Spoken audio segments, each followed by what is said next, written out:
El socialismo, esa ideología que está pintada de una pátina altruista que básicamente esconde lo peor del ser humano, que es la envidia, el odio, el resentimiento, el trato desigual frente a la ley y, si es necesario, el asesinato, porque nunca se olviden que los malditos socialistas asesinaron a 150 millones de seres humanos. El socialismo es muerte, el socialismo es pobreza, dice el hombre que está hundiendo a los trabajadores y el consumo de su país, al que está llevando a la estanflación. Dice que va a demoler el Estado mientras se paga con los impuestos de los argentinos y argentinas su viaje privado al mitin de Vox. Es todo mentira, todo falso. Hoy desmontamos a los gurús ultraliberales, los gurús del dinero. Queremos desvelar el peligro de sus lemas anticapitalistas, antiprotección social, antiestado, antijusticia social, anti cualquier tipo de reparto de la riqueza, en un momento en el que sus anti-ideas amenazan con arrasar en las próximas elecciones al Parlamento Europeo. Porque tras esas consignas no hay más que extractivismo y acumulación a manos de una clase privilegiada que convierte nuestra economía en casino, nuestro sudor en fichas de póker y nuestras vidas en ruletas rusas en las que siempre perdemos. Por eso hoy hablamos con un periodista especializado en economía, Yago Álvarez, lo conocéis bien, econocabreado en El Salto, que acaba de publicar un libro sobre cómo nos engaña la prensa económica. Y antes, con un economista de clase obrera que entró en el corazón de la bestia, jugó, ganó y salió del lado oscuro para contarlo. Érase una vez un chaval del sur obrero de Londres que, contra todo pronóstico, acaba participando en el juego del dinero junto a lunáticos de clase alta en las torres del dinero más famosas del continente, la City de Londres, cuyo rascacielos admiraba de niño entre los huecos de aquellas casas bajas donde había de todo menos dinero. De las que escapa gracias a su talento matemático. A su talento matemático y a su astucia para detectar los puntos débiles de los jóvenes enchaquetados de vidas privilegiadas que integran los ejércitos de tiburones financieros de los mayores bancos del mundo. Así fue como se convirtió en el operador más joven del Citibank y de toda la ciudad. Nunca nadie hasta entonces había ganado 10 millones de dólares en su primer año. Me lo dijeron después de conseguirlo. Supongo que eso plantea la cuestión de por qué fui yo el primero. Me gustaría decirte que fue por mi inteligencia o porque fui valiente. Que nunca nadie se había atrevido con operaciones tan grandes siendo tan joven. Pero la verdad es que esas no fueron las principales razones, aunque desempeñaron un papel. Hubo dos razones principales por las que gané tanto dinero ese año. Era fácil y estaba permitido. Muchos excesos, lujos y beneficios indecentes después, el estallido de la crisis de 2018 le devuelve a la vida real, la de millones de personas arruinadas por una élite financiera sin principios. Unos años más tarde decide bajar a la tierra para contarlo todo, para contar lo que vio en esas torres. Convertido en un activista contra la desigualdad, hoy se dedica a retratar a los miembros de esa feria de las vanidades que gobierna el mundo y que sobrevive crisis tras crisis. Y hoy está aquí para presentarnos el relato de esta historia que ha contado en The Trading Game, el juego del dinero, editado en castellano por Península. Gary Stevenson, ¿qué tal? ¿Cómo estás? I'm good, thanks for having me on. Bueno, tenemos como siempre a nosotros a Nieves Álvaro, que va a hacer las traducciones. Lázaro, siempre lo digo mal, perdóname. Bueno, Gary, ¿por qué soñabas con ser millonario? Como un chaval de barrio pobre sin una ducha en la casa de sus padres se hace economista y luego trader, es decir, operador bancario. So I grew up in East London. A ver, crecí en el este de Londres y In London we've got two big financial en Londres centers. tenemos dos grandes centros There's the City of financieros. London, Está la which is City a de really Londres, old one, lots of old que buildings. es la antigua, llena de edificios And antiguos. there's a new one called Canary Wharf, Y luego está la which nueva, que es Canary Wharf, was built in East London, que se which construyó was en el este de Londres historically precisamente. one of the poorest parts of London, which is Históricamente where uno I de grew los up. barrios más pobres de Londres y ahí es donde yo crecí. And I grew up in the shadows of Yo those crecí en las skyscrapers. sombras de esos rascacielos, Very poor family. en una familia muy pobre, Small house next to the una railway. casa pequeñita And I saw al lado these del ferrocarril skyscrapers go up, y veía these brand new banks. estos I cómo was se construían a young estos kid, edificios, very good estos at rascacielos, mathematics. estos I bancos. think, Yo era to be joven, se me honest, daban muy bien las matemáticas y creo all que of para the ser young kids were sinceros, good at todos mathematics. los In East London, jóvenes wanted to be a banker because for a me los it que se les was daban bien las a way of not matemáticas being en poor el anymore. este de Londres querían ser banqueros porque era una manera de dejar de ser pobre. ¿Y en qué consistía tu trabajo? ¿Cuánto tiempo tardaste en entender de qué iba todo aquello?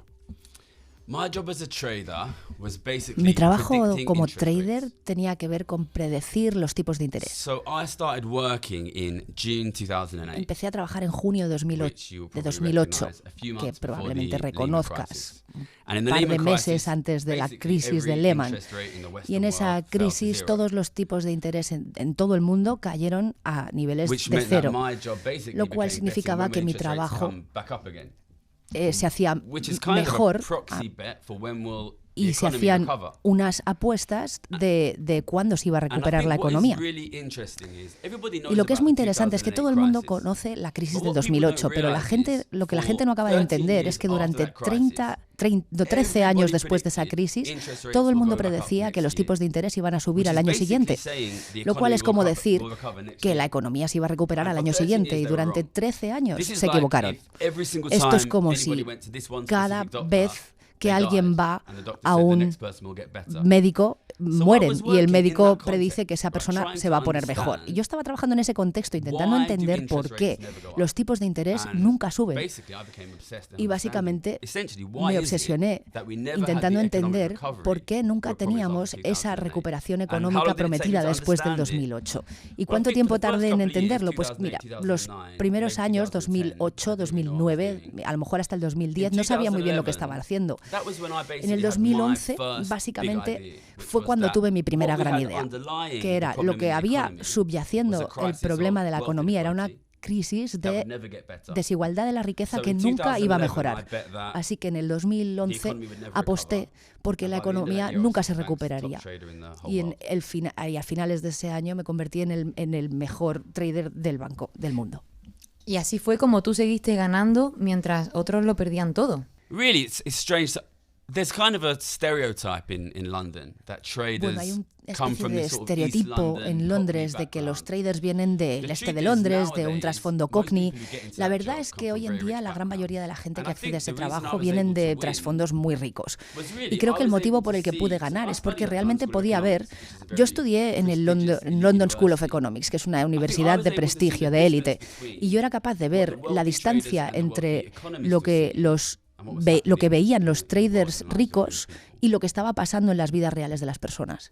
Pero lo que quieres decir es que la economía nunca se va a recuperar, que vamos a estar en una crisis permanente. I think economists, what you need to understand is, in the Lo big que hay que elite entender es que en las universidades economists grandes never de study élite, los distribution. economistas nunca estudian la They study distribución. very complicated mathematical Estudian models for modelos 5 muy years, complicados 10 years, matemáticos with durante no 5 años, inequality 10 in them. años, sin que So I think tengan en modern cuenta la economists desigualdad. Así que are creo que los uniquely economistas educated modernos to son not educados see problems of específicamente para distribution. no ver los problemas de In la my distribución. opinion, what we have is En mi a opinión, massive lo que tenemos growing crisis of es distribution. una crisis I think the creciente de biggest distribución. sign of this is Creo que is COVID. la mayor señal de esto We ha knew sido el from the beginning COVID. of COVID, Sabíamos desde el principio enormous del amounts of COVID money were going to be given que out. se iban a repartir enormes You have to cantidades de ask dinero. who will end up with that money. Hay que preguntarse quién va a acabar con I ese did the dinero. analysis at the beginning Yo of hice COVID, el saying análisis this al money will principio del largely end up COVID with the diciendo richest este people in dinero our va a acabar society, con las leading to personas más massive ricas de increases nuestras in sociedades, inequality, llevando stock prices, a grandes house prices, desigualdades inflation. en inflación, precios de vivienda, precios de acciones, etcétera.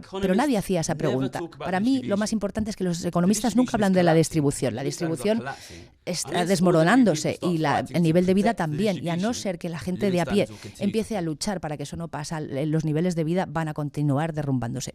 Claro, porque ¿cómo era aquel mundo? Aquellos economistas que estudiaban contigo y que luego trabajaban contigo. ¿Qué tipo de gente te rodeaba? Aquí hay anécdotas muy divertidas, algunas, bueno, también catastróficas. So I worked with some pretty crazy characters. Trabajé con personajes muy locos, la verdad. So of course I worked in London. Por supuesto trabajé en Londres, pero era con un grupo muy internacional, muchos americanos, porque trabajaba para Citibank, que era un banco americano. El área en la que yo trabajaba era una zona muy poco a la moda, entonces había tíos muy mayores. Creo que hay que entender que la banca ha cambiado. Era un sitio muy masculino, muy macho y muy homogéneo, pero ahora ha cambiado. Uno de los personajes favoritos míos del libro es un tío que se llama Rupert, muy rico, su padre trabajaba para el ejército. Le describo en el libro como que parecía que le habían dejado en un internado cuando tenía 8 años y nadie le había venido a recoger hasta que cumplió los 21. Y luego me di cuenta de que no estaba muy alejado de la verdad. Y este tío una vez me dijo, me sacó a cenar y me dijo, Gary, tengo un problema. Cuando conozco a alguien, necesito saber inmediatamente si son mejores que yo o si son peores que yo. Y si son mejores que yo, les odio, porque son mejores que yo. Pero si son peores que yo, les detesto. Y es peor aún, porque son peores que yo. Y creo que esto captura muy bien el espíritu de las personas que me rodeaban, pero extrañamente me amaban, me adoraban. Y yo creo que me querían por esa diferencia de clase. Y gente como esta, que se tiene que comparar con cualquiera que conocen, cuando se comparaban conmigo, que estoy como 10 clases por debajo de ellos, ni siquiera sentían esa necesidad de compararse. Y estos tíos me sacaban a tomar copas cada noche y yo era como su colega kinky, Cockney, que les acompañaba a todas partes. Y una vez me sacaron por ahí de copas y hasta demasiado tarde y vomité a la mañana siguiente en el trabajo. Al día siguiente mi jefe le dijo a este tío, Gary dice que es tu culpa que haya vomitado. Y yo intentaba por todos los medios no mirarle a la cara. Y de repente escuché cómo empezaba a gruñir. Así, cada vez más alto. Y yo intentaba ignorarle y de repente escuché un golpe tremendo, un estruendo. Él estaba dando patadas a las mesitas que había por debajo, a las puertas que había por debajo de la mesa y de repente le miro y seguía gruñendo y rechinando los dientes. Yo le ignoré, no dije nada y ya está, y no volvió a pasar nunca nada más.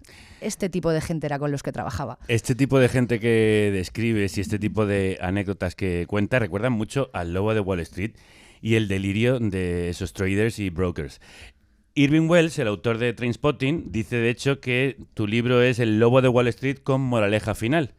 ¿Cuál sería la moraleja? When I wrote this book, I really didn't want to write. Sabes, cuando escribí este libro no quería escribir nada que fuera explícitamente moralista. Porque todo el mundo habla de la desigualdad, es verdad, pero no mucha gente ha tenido la experiencia que yo he tenido de ganar millones de libras por la desigualdad. Yo no vengo de una familia política, mis padres no son políticos, vengo de una zona inmigrante. Yo cuando me estaba haciendo mayor lo que quería era hacerme rico. Y me hice rico, lo conseguí. Y la manera en la que lo conseguí fue entrando en el corazón del mundo financiero y dándome cuenta de que los niveles de vida iban a empeorar para la gente normal y corriente y haciendo apuestas sobre ello, y eso me politizó a mí.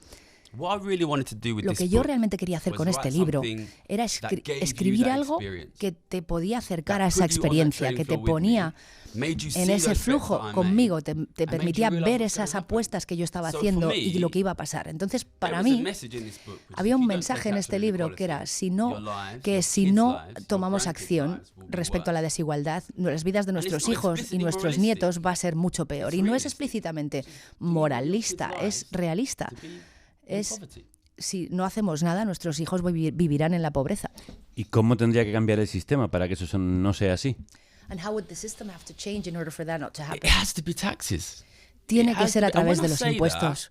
Y cuando digo eso, no sé cómo es la prensa aquí en España, pero cuando digo que tienen que ser los impuestos, hay mucha prensa que quiere escuchar, quiero subirte a ti los impuestos. Yo he trabajado mucho y pagaba un 50-60% de impuestos.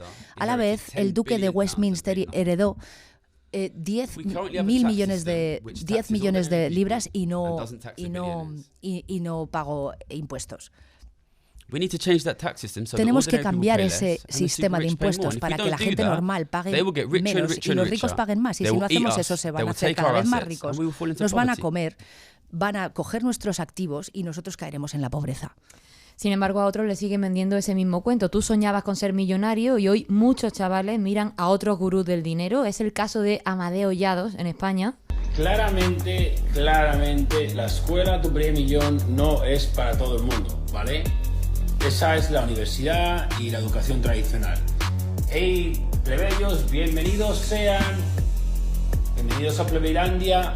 donde podéis ser ineptos y nadie os va a decir nada porque vuestro profesor es un fucking inútil también, con fucking panza, que no se ve el nabo. Fucking inútil con fucking panza. Ya dos has reunido a miles de seguidores este fin de semana en Madrid. Haciendo burpees. Haciendo burpees, sí. Sí, ridículamente alrededor de unas mesas. Sí, es el caso también de Andrew Tate en Gran Bretaña. Son bros o criptobros que prometen a sus seguidores el éxito económico con sus teorías disparatadas, que se burlan de las personas que trabajan por sueldos medios o más bajos. ¿Te preocupa ese nuevo mensaje a los más jóvenes de tú también puedes ser muy rico y es muy fácil? It definitely does. One thing I would say about this, claramente me preocupa. It's an epidemic. Crypto trading, es FX una trading, epidemia, el trading de criptos. Lo que quiero decir sobre esto es que los que ganan millones con las criptomonedas suben fotos de sí mismo en Lamborghinis a Instagram, y la gente que pierde los ahorros de sus vidas no lo hacen. Me mandan emails a mí y hay mucha gente perdiendo dinero con esto. Pero lo que quiero decir es, me gustaría hablar un poco sobre la situación de la salud mental de los jóvenes que trabajan ahí. Los jóvenes, especialmente los hombres jóvenes, se les dice, eres tu dinero, vivimos en una meritocracia, si eres pobre es porque no vales nada, porque eres estúpido, y si eres rico es porque eres genial, pero realistamente la economía no da oportunidades iguales para la gente, y trabajar es trabajar. Mi padre, por ejemplo, trabajó en correos durante 30 años y crió una familia, eso ya no es posible. Entonces estamos poniendo a los hombres jóvenes en una situación en la que se les dice, si eres pobre no vales nada, y no hay ninguna forma legítima de salir de la pobreza, y esto es terrible para su salud mental y hace que sean unas víctimas fáciles para cosas como la criptomoneda, y a mí esto me preocupa mucho y estoy intentando proporcionar un mensaje alternativo para poder activarles políticamente y que vean que lo que les está frenando es un sistema político roto. Y lo está haciendo a través de las redes. Okay, welcome back to Gary's Economics. Today we are going to talk about falling inflation and the terrible economics media. Este es el último vídeo de su canal, Gary's Economics, un canal divulgativo sobre economía para la gente normal, en el que pone el acento, como estáis escuchando hoy aquí también, en la lucha contra la desigualdad. ¿Por qué decidiste abrir este canal y divulgar lo que sabes sobre economía? ¿De qué manera crees que puedes ayudar? Como sabes, a mí me apasiona la desigualdad desde hace mucho tiempo. Creo que es un tema muy grave, muy importante en la economía. Y creo, al principio no quería salir usando mi cara y mi nombre. Volví a la universidad, hice un máster de economía en Oxford de 2 años, donde me enseñaban, me daban clases ricos con capas en castillos, me decían que la desigualdad no importaba. Yo predije que íbamos a ver un derrumbe masivo en la desigualdad, así que empecé a escribir artículos, trabajé para el Guardian en el UK, en el Reino Unido, trabajé para muchos periódicos, me empezaron a conocer bastante en estos círculos, incluso empezaron a hablar conmigo algunos políticos, pero la gente normal y corriente, nadie les hablaba de manera que ellos pudieran entenderlo, así que quería realmente hacer algo que pudiera comunicar a la gente normal de a pie lo que estaba pasando en la economía de una manera que fuera accesible y comprensible para la gente normal y corriente, porque los niveles de vida de la gente normal son los que están empeorando y nadie se está comunicando con ellos claramente acerca de la economía. Y por eso empecé. ¿La prensa económica nos miente mucho? To be honest, I don't think it's lies. Para ser sinceros, creo que no son mentiras. Tiene que ver con la competencia. Lo que quiero que entendáis es que los 10.000 economistas mejor pagados del mundo, los mejores, son todos traders, todos operadores. Les pagan mucho más que a cualquiera y nunca oyes una palabra de ellos. Si eres un buen economista, vas a ir a trabajar en la prensa y que no te paguen, ser un becario con un sueldo absurdo durante años. Yo era multimillonario cuando tenía 25 años. No es que la prensa esté mintiendo, vale, en algunos casos sí lo hacen, pero el sistema de los economistas está sacando a todos los economistas mejores del mundo del sistema. Si yo no hubiera dejado de trabajar ahí, yo tendría 10 millones de libras más.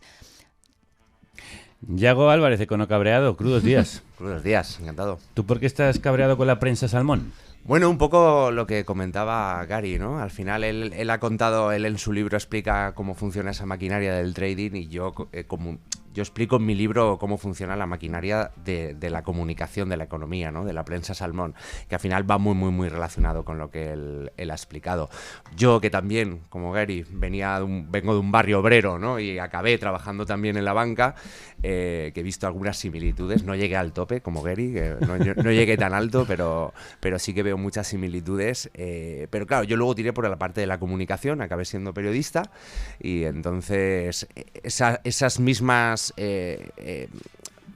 la desigualdad, todos esos factores de la economía que Gary también describe en su libro, pues yo vi que la prensa salmón utilizaba para acabar generando esas narrativas y esos relatos, como por ejemplo, una que Gary también habla, creo que en su libro o en alguno de sus vídeos, de que nosotros tenemos las culpas de las crisis, ¿no? El culpar a la población sobre las crisis, etcétera, ¿no? Entonces yo creo que hacía falta como un libro para por lo menos desmarañar un poco esas narrativas y esos bulos. Ahora vamos a hablar de él, pero antes, para despedir el libro de Gary, ¿a dónde nos va a llevar todo esto? ¿A dónde nos lleva la desigualdad extrema? Listen, in the last 4 or 5 years, mira, en los últimos 4 o 5 años la desigualdad ha crecido enormemente, de una manera increíble. Económicamente, lo que COVID nos ha enseñado lo que COVID hizo fue que los ricos no gastaran durante 5 años, y ahí empezó a gastar el gobierno. Y el resultado de eso es una transferencia de dinero del gobierno a los ricos. Eso es lo que ha pasado. Si no le damos la vuelta a eso, ¿qué van a hacer con ese dinero? Van a utilizar ese dinero para comprar los activos que le queda a la clase media. Tus casas, las casas de tus hijos. Sus hijos comprarán las casas que tus hijos necesitan, y no va a hacer más que empeorar. Cuanto más se enriquece los ricos, más fácil es comprar los activos. Y no hay nada automático en este sistema que pueda darle la vuelta a esto. Tiene que ser los impuestos, y tenemos que ser nosotros, y tiene que ser la política, y tiene que ser ahora. Y tiene que ser con libros que nos abren los ojos y la mente, como El juego del dinero, un intruso en la cima del mundo, de Gary Stevenson, del que el Sunday Times ha dicho: divertida, impactante e indignante, a veces todo en un mismo párrafo. Gary, congratulations, thanks very much. Muchas gracias. Hola, ¿qué tal? Perdona que te interrumpa un momento. Ahora mismo te dejo seguir con el programa. Espero que lo estés disfrutando, porque para eso lo hacemos. Pero, como sabes, Carne Cruda solo es posible por los oyentes que lo hacen posible. Así que si no eres productor o productora, te animo a serlo en carnecruda.es. Es muy fácil. Entras allí y puedes hacer una donación a través de PayPal o una transferencia bancaria. Y ayudas a que contenidos como este sigan adelante. Te dejo seguir con el programa. Que lo disfrutes. Ya lo habéis escuchado, nuestro compañero del Salto, Yago Álvarez, ha publicado un libro que se llama Pescar el salmón, con Capitán Swing, con el que quiere tirar abajo las narrativas y bulos habituales de la prensa económica. Ya sabéis que es conocido en redes como Econo Cabreado. Yago iba para banquero, pero acabó como periodista especializado en economía y lleva años desmontando el pensamiento único neoliberal. Es fundador del primer medio económico alternativo en nuestro país, El Salmón Contracorriente, y tiene un blog, una cuenta de Twitter, un micrófono como tertuliano en varias cadenas, un canal de Twitch con los que lleva años dando la tabarra contra la doctrina casi religiosa del libre mercado. Y también es activista en movimientos como la Plataforma por una Justicia Fiscal o Economistas Sin Fronteras. Usa sus conocimientos financieros para el bien y se ha propuesto derribar el muro lingüístico e ideológico que rodea a la economía y a la prensa económica. Y este libro que tenemos aquí es un manual de instrucciones para desmontar la teoría esa del there is no alternative, no hay alternativa. ¿La hay? Claro que las hay muchísimas alternativas. Lo que pasa es que no llegan al público general, ¿no? Por esto mismo que explico en el libro. Al final la prensa salmón, los grandes medios, la prensa generalista, ¿no? Yo me centro en la prensa salmón porque creo que es la que más conozco y en la que se centra el tema del libro, pero en general las alternativas son escondidas, ¿no? Al final los medios de comunicación funcionan como embudos, ¿no? Dedico un capítulo entero a la selección de los expertos, ¿no? Esos científicos de la economía que se nos ponen delante como para los que tenemos que creer, porque claro, tú y yo somos ignorantes de economía y entonces tenemos que creer a los expertos que nos plantean delante los medios de comunicación. Entonces, esa selección de fuentes, el consenso neoliberal que hay en las grandes instituciones supranacionales o la de dinero que se mete en los think tanks para generar literatura económica que vaya acorde a sus intereses y a su ideología neoliberal, pues oculta cualquier tipo de alternativa. Tú en tu libro cuentas que la batalla ideológica y cultural en los medios de información económica que se llevaba librando desde su nacimiento hace 3 siglos, pero con la caída del muro de Berlín simplemente desaparece el debate y solo queda la doctrina neoliberal. ¿Qué elementos tiene la tormenta perfecta que lo permite?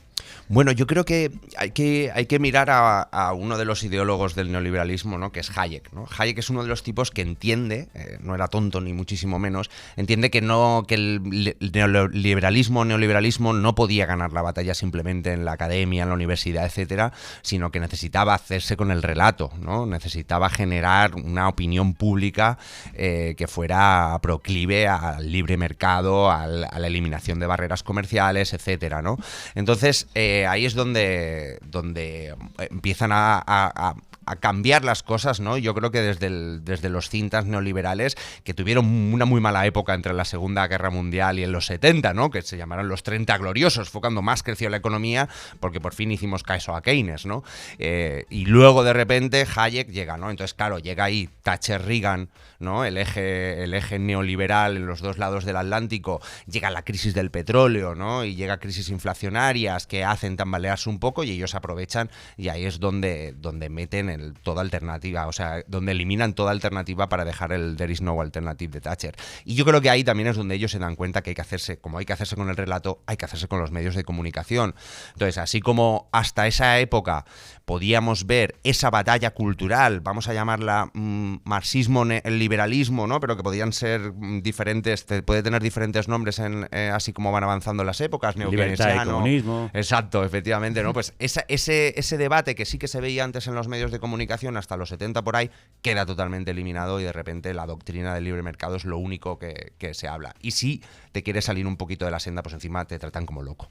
Sí, curiosamente, después de la Segunda Guerra Mundial, lo cuenta también Owen Jones en El Establishment, un libro muy complementario al tuyo, el consenso era que la socialdemocracia, es decir, un Estado que protegiera a sus ciudadanos, era la mejor manera, y de hecho así, como tú has dicho, se llegó a los 30 años gloriosos, aquellos de máximo esplendor.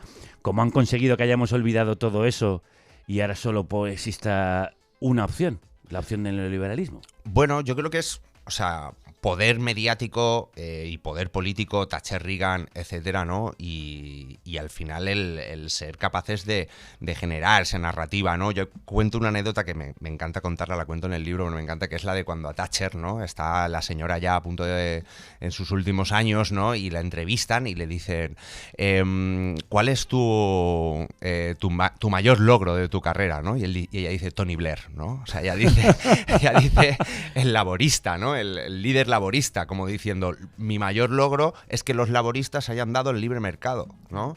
Y aquí tuvimos nuestro Tony Blair, que se llamaba Felipe González, ¿no? Que también privatizó más empresas que Aznar, ¿no? Fue el que abrió todos los procesos de privatización. Entonces, claro, ahí cuando la socialdemocracia decide torcerse hacia la socialdemocracia liberal, ¿no? Y abandonar marxismo, abandonar cualquier otro tipo de doctrina más a la izquierda, pues ahí Thatcher gana y es donde crea solo que hay una alternativa. Yo creo que también luego más allá, ¿no? del debate teórico, Gary lo ha dicho también con el tema de las criptomonedas, ¿no? Los que ganan mucha pasta se hacen fotos con los Lambos, y los que pierden nunca se hacen fotos ni se hace pública, ¿no? Yo creo que el neoliberalismo ha funcionado de una manera muy similar, ¿no? El que sale de un garaje te lo van a meter hasta en la sopa, ¿no?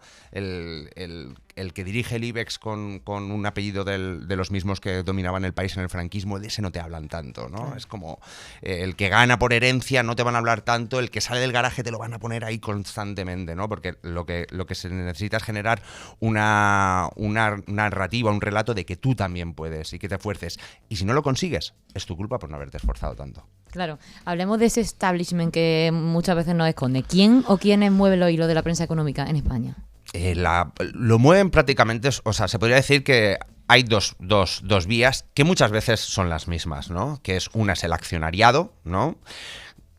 Digamos tres, porque está el accionariado, están sus acreedores, o sea, los bancos a los que los medios le deben dinero, y luego están los anunciantes. Como digo, esas tres ramas muchas veces son la misma, ¿no? Los bancos pueden ser las tres, los fondos de inversión pueden ser las tres, los que más pasta se gastan en publicidad en este país son las energéticas y bancos, ¿no? Son los que controlan el flujo total de la información en los grandes medios. Entonces, claro, es esa gente la que se sienta en sus juntas de accionistas, son las que controlan los medios de comunicación y las que controlan a quién se puede invitar y a quién no, y a quién puede ir y quién no, y cuándo cuándo se puede y cuándo hay que hacer un giro, ¿no? Aparentar que eres de izquierdas y de repente pegarle una hostia a la izquierda, ¿no? Pues ese tipo de cosas lo hacen los que controlan los medios de comunicación y no los periodistas, ni muchísimo menos. Sí, hablas de técnicas de manipulación y desinformación. De hecho, haces un decálogo sobre cómo actúa la prensa salmón. Sí, hablas del uso de anglicismos, de términos muy complejos, de una jerga propia e incomprensible para el común de los mortales, a las estadísticas o cifras totalmente descontextualizadas, de la generalización de eufemismos a la aplicación de sesgos en noticias supuestamente neutrales. Lo resumes como engañar sin mentir para engañar sin ser culpado de mentir. Así que hemos abierto la prensa salmón de estos días en busca de titulares para que tú nos los traduzcas. ¿Estás preparado? Maravilloso, Venga. Milei pide a los empresarios españoles que inviertan en Argentina y les promete seguridad jurídica. Seguridad jurídica es un término que me encanta. Bueno, no me encanta, pero es que hace años ya dije, este término se va a poner de moda y acerté totalmente. Cuando hablan de seguridad jurídica, lo que quieren decir es que las decisiones democráticas, las decisiones de los gobiernos, no se van a poner delante del lucro de las empresas. Es decir, un ejemplo...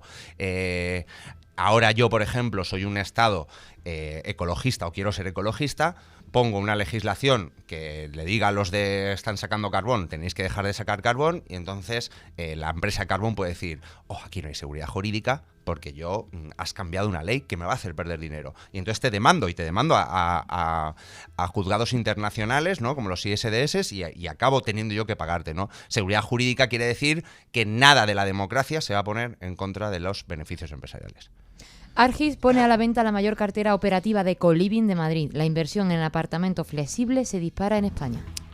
Apartamentos flexibles me suena, no le he leído la noticia, pero me suena totalmente a movimiento especulativo inmobiliario y suena a tipos de alojamiento que se pueden esquivar la ley de arrendamientos urbanos, ¿no? O sea, me suena que será Airbnbs o habitaciones temporales. Y además con el rollo hipster de co-living. Claro, y yo con apartamentos flexibles pensaría que se mueve una pared o algo, ¿sabes?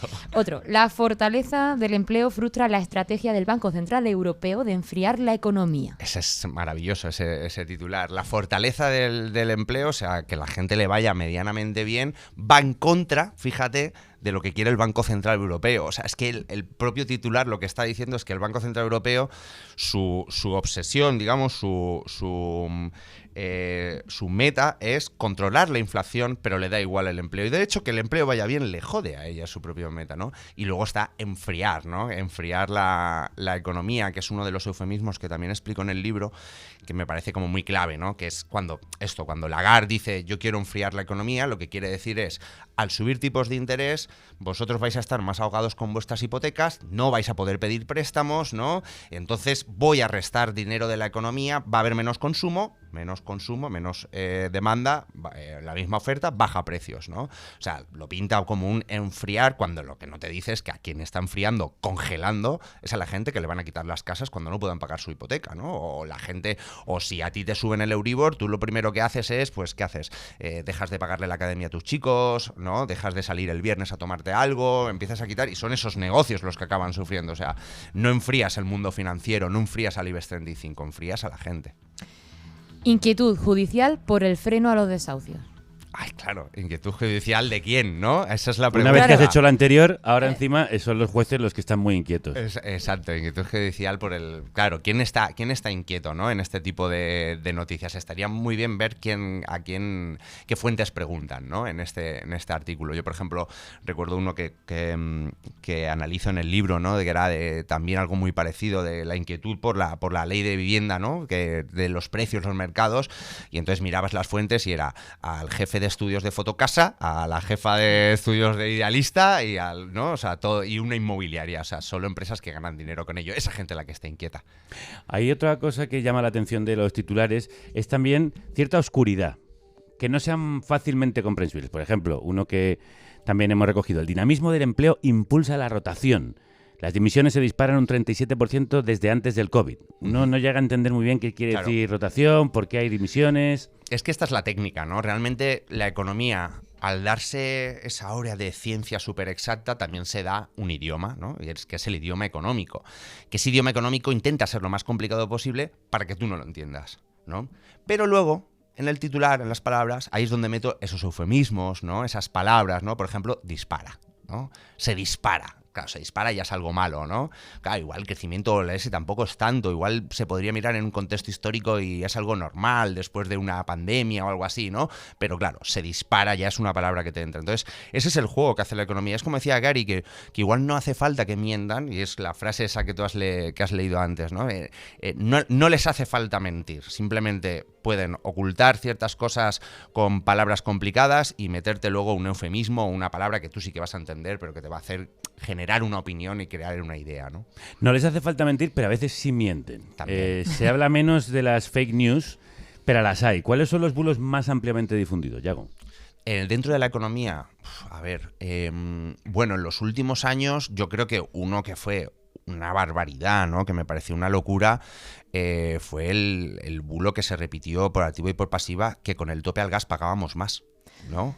Que eso se repitió muchísimas veces, y no solo lo repetía Feijóo, que está acostumbrado a mentir en temas económicos, sino que lo repetían medios de comunicación, ¿no? Y era como muy grave, porque el mecanismo era bastante simple de entender si te lo explicaban bien, ¿no? Y veías. Pero no, intentaron generar esa opinión a la gente de que como la parte del gas te la pagaban en la factura, entonces tal, ¿no? Y luego yo creo que una de las principales batallas en la que yo estoy metido todos los días es el tema fiscal, ¿no? O sea, que nos hagan creer que en España se pagan muchísimos impuestos cuando nuestra presión fiscal y nuestros tipos de IRPF, las rentas bajas, etcétera, son bastante más pequeñas que algunos de nuestros países vecinos, es como una de... Y ese no es solo un bulo, sino que es un machaque constante. También es un machaque constante con las teorías anarcoliberales, a las que ahora se les da pábulo, se les ofrecen foros de debate que supuestamente son serios, se les sienta al lado de supuestos también economistas de prestigio como Juan Ramón Rayo. Esto le ha ocurrido a Milei cuando ha venido aquí. ¿A dónde nos lleva la economía que propone Milei? Bueno, es una involución social. O sea, y hay que decirlo claramente, ¿no? O sea, si tú escuchas a dónde nos quieren llevar, o sea, si tú piensas en una economía sin Estado, es el Far West, ¿no? Es el lejano oeste, ¿no? De hecho, yo he debatido de esto, que me encanta enzarzarme a veces en Twitter con anarcoliberales de estos, y hay veces que yo ya intento, para cambiar mi mensaje, para no hablar siempre de sanidad y educación, ¿no? Intento como hablar un idioma que me entiendan más. Y yo a veces les digo, mira, si no existiera el Estado, nada evitaría que fuera alguien, te partiera la cara y te quitara todo lo que tienes. Porque la protección de la propiedad privada es una tarea que tiene el Estado. O sea, la base del capitalismo también la defiende la asistencia del Estado. Y te contestan cosas como, no, yo me compraría una pistola. Yeah. Es como, no, amigo, no durarías 2 días en ese mundo que quieres, ¿no? Entonces yo creo que hay que dejar bastante claro y repetirlo, que el el anarcocapitalismo nos llevaría a una situación de involución social, de la eliminación del Estado, ¿no? Había un senador de Estados Unidos que decía aquella frase de los impuestos es el precio a pagar por la civilización, ¿no? Y no es tontería esa frase, ¿no? O sea, realmente la organización social del Estado se ha mantenido también con unos sistemas distributivos de la riqueza, etcétera. Pero él presume de haber conseguido el primer mes en el que tiene superávit la caja del Estado. En Argentina. En Argentina. Claro, pues que es un dato estúpido, es un dato absurdo, es que no sirve de nada. Claro, esta es una batalla ideológica, la del superávit y el déficit, ¿no? Los neoliberales siempre dicen que tener déficit es una locura, gente neokeynesiana o la gente de la teoría monetaria moderna que dice que es al revés. O sea, cuando un Estado tiene déficit es porque está inyectando dinero en la economía y eso hace que resurja. Claro, lo que está haciendo en el gobierno de Milei es extraer tanto dinero, dejar tanto de gastar, dejar de financiar la electricidad, de financiar medicamentos. Ayer leí una noticia que los medicamentos se han reducido un 35%, el consumo de medicamentos en Argentina, y no es porque la gente esté más sana, ¿no? Es porque la gente no puede pagárselos, ¿no? Entonces, claro, al final lo que haces es cuadrar tus cuentas, lo cual superávit además significa que estás extrayendo dinero de la economía y estás ¿para qué? ¿Para qué quieres un superávit si tienes a la gente viviendo en la calle? Bueno, de hecho es que le está sacando la sangre. Claro, totalmente. Literalmente la gente, bueno, lo quieres precisamente para presumir en la prensa salmón de que tiene superávit. Tú escribes que de chaval también soñabas con ser rico, como Gary. Sí, sí. Y con ese discurso neoliberal de compra, gana tu primer millón, produce, que cada vez tiene más eco entre la generación más joven, como decíamos. ¿A qué se debe el éxito de esos personajes como Yados? ¿Y cómo hacemos para atraer a los jóvenes al lado bueno? Yo, fíjate, yo viví en una época, a mí me pasó esto, ¿no? Pero era una época de burbuja inmobiliaria, claro, ¿no? O sea, que veías también como efervescencia económica, ¿no? Y veías que hasta el más tonto de tu barrio, si tenía un descampado, se hacía rico, ¿no? Porque le llegaba una constructora y le pagaba una pasta, ¿no? De eso sabían muchos. Pero yo, en cierto modo, entiendo a la gente de ahora. Porque si tú eres un chaval, una chavala joven, con 30, con 20 y algo, ¿no? 20 y algo, tú te has comido 2 crisis. Tú has crecido en crisis. Porque te has comido las 2008, en la que posiblemente hayas visto como tu padre o tu madre o los padres de tus colegas hayan perdido sus trabajos, incluso sus casas. Y luego has vivido unos años de austeridad en las que no ha habido una salida, en la que la economía ha estado totalmente estancada. Y luego te has comido un COVID y te has comido unas crisis con una crisis energética. Claro, gente que ve a sus colegas sacarse carreras o sus hermanos mayores sacarse carreras y acabar en un McDonald's o lo que sea. Mis respetos a la gente que trabaja en McDonald's, pero que no es para lo que has estudiado una carrera. Claro, yo creo que es normal. Entonces de repente ven al gilipollas con el Lamborghini, ¿no? Pues, ¿qué dices? Yo necesito este pelotazo.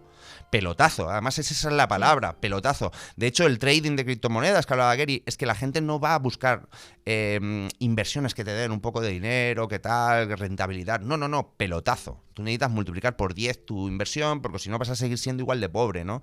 Entonces, yo en cierto modo entiendo. ¿Cómo los atraemos? Esa es la pregunta que me hago yo constantemente, que ya lo hemos hablado en otras ocasiones. ¿Cómo atraemos a la gente joven a nuestro lado? Hay que ofrecerles algo. La izquierda tiene que aprender a ofrecer un discurso de futuro a la gente joven y estamos bastante perdidos en ello, porque estamos dentro del corsé de ese neoliberalismo, estamos dentro del corsé de la Unión Europea, ¿no? Que nos limita mucho, la política está muy limitada ahora mismo por la economía y por las instituciones supranacionales. Entonces, claro, y con el mundo en guerra y con nuestros partidos que dicen ser de izquierdas hablando de gastar en armamento, ¿no? O sea, que es como complicado. Yo creo que la izquierda tiene que aprender que, aunque sea una utopía, como siempre ha habido, ¿no? Pero tenemos que pensar en unas utopías que ofrecer a la gente joven, porque los otros les están ofreciendo algo, que es un Lamborghini y una casa en Andorra o una casa en Miami, ¿no? Entonces nosotros tenemos que dar algo también además que sea un poquito sexy, si puede ser. Sí, bueno, hay que pensar en alternativas, hay que imaginar alternativas, mundos posibles. Y para empezar a montar y construir un mundo posible hay que desmontar el mundo que tenemos, como hace Yago, Econo Cabreado, en su libro. Un libro que hace aquello que promete, informa, forma y denuncia. Yago, como siempre, un placer. Vuelve pronto. El placer es mío. Si te ha gustado este contenido, ayúdanos.